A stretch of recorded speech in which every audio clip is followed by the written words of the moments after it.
बहुत समय पहले एक छोटे से गांव में अर्जुन नाम का एक लड़का रहता था। उसका परिवार गरीब था, लेकिन वह बहुत मेहनती और ईमानदार था। रामू एक किसान का बेटा था, लेकिन हाल ही में उनकी तबीयत खराब हो गई थी, जिससे घर की हालत और भी खराब हो गई थी।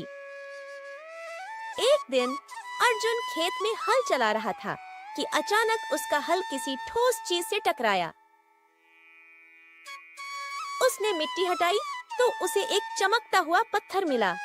पत्थर इतना चमकदार था कि उसकी आंखें चौंधिया गईं। ये क्या है? अर्जुन ने खुद से कहा। उसने वह पत्थर अपनी माँ को दिखाया। माँ ने ध्यान से देखा और कहा, बेटा, ये बहुत सुंदर है, लेकिन मैं इसकी असली कीमत नहीं जानती। इसे गांव के पंडित जी को दिखाओ। अर्जुन पत्थर लेकर पंडित जी के पास गया। पंडित जी ने ध्यान से पत्थर को देखा और गंभीरता से बोले, बेटा, यह साधारण पत्थर नहीं लगता। मुझे लगता है कि यह कोई कीमती रत्न हो सकता है। तुम्हें इसे राजा वीर सिंह के पास ले जाना चाहिए। वे इसे पहचान सकते हैं। अर्जुन को यकीन नहीं हुआ कि यह इतना मूल्यवान हो सकता है। उसने सोचा कि पहले इसे बाजार में किसी को दिखाया जाए। अर्जुन शहर के सबसे बड़े व्यापारी के पास गया और पत्थर दिखाया। दुकानदार ने पत्थर को ध्यान से देखा और हंसकर कहा, यह तो बस एक चमकता हुआ पत्थर है। मैं इसे 50 रुपये में खरीद लूंगा। अर्जुन को शक हुआ। वह दूसरे दुकानदार के पास गया। उस दुकानदार ने भी ध्यान से देखा और कहा, यह पत्थर तो बस सजावट के लिए ठीक है। मैं इसे 100 रुपये में खरीद सकता हूँ। अर्जुन सोच में पड़ गया। क्या यह सच में साधारण पत्थर है? वह और कुछ दुकानों पर गया, लेकिन सभी ने इसे सिर्फ कुछ पैसों में खरीदने की बात कही। अर्जुन को समझ नहीं आ रहा था कि यह पत्थर कीमती है या बेकार। अर्जुन आखिरकार राजा वीर सिंह के महल पहुंचा। वह डरते डरते दरबार में दाखिल हुआ और राजा के सामने सिर झुकाया। महाराज, मैंने अपने खेत में यह चमकता पत्थर पाया है। कृपया बताइए कि यह क्या है? राजा ने पत्थर को देखा और तुरंत अपने रत्न विशेषज्ञों को बुलाया। रत्न विशेषज्ञों ने पत्थर को ध्यान से देखा, उसे विभिन्न तरीकों से जांचा और फिर चौंक कर बोले, महाराज, ये कोई साधारण पत्थर नहीं है। ये दुर्लभ हीरा है, जिसकी कीमत हजारों अशर्फियों से भी अधिक है। राजा मुस्कुराए और अर्जुन से बोले, बेटा, तुम्हें यह हीरा बाजार के दुकानदारों ने कितने में खरीदने की पेशकश की थी? अर्जुन ने सिर झुकाकर कहा, महाराज, कोई इसे 50 रुपये में खरीदना चाहता था, तो कोई 100 रुपये में।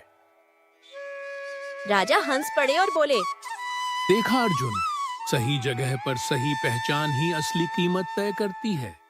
इसी तरह जीवन में भी कई बार लोग हमारी काबिलियत को नहीं पहचानते, लेकिन इसका मतलब यह नहीं कि हम बेकार हैं। हमें बस सही जगह और सही लोग खोजने होते हैं जो हमारे मूल्य को समझें। अर्जुन को यह सीख समझ आ गई। वह अपने आत्म मूल्य को पहचानने लगा। राजा ने कहा, अर्जुन, यह हीरा बहुत कीमती है, लेकिन यह तुम्हारा है क्योंकि तुमने इसे ईमानदारी से पाया है। तुम चाहो तो इसे बेच सकते हो और अपनी जिंदगी सुधार सकते हो। अर्जुन ने विनम्रता से कहा, महाराज, मैं इसे बेचना चाहता हूं ताकि मेरे माता पिता की देखभाल हो सके और मैं अपने गांव के लिए भी कुछ कर सकूं। राजा ने उसे हीरे की आधी कीमत दी, जिससे वह अपने गांव में स्कूल और अस्पताल बनवा सका। जब अर्जुन अपने गांव वापस लौटा तो उसकी सफलता की खबर पूरे गांव में फैल गई। लोगों ने अर्जुन से पूछा कि उसने यह हीरा कहां बेचा और कैसे इतनी संपत्ति अर्जित की। अर्जुन ने सबको राजा की दी गई सीख सुनाई। हर व्यक्ति अनमोल होता है। अगर लोग तुम्हारी काबिलियत नहीं पहचानते तो निराश मत हो।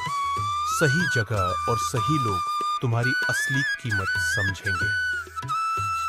अर्जुन ने गांव में एक स्कूल और एक अस्पताल बनवाया ताकि सभी बच्चों को शिक्षा मिल सके और कोई भी गरीब इलाज से वंचित न रहे।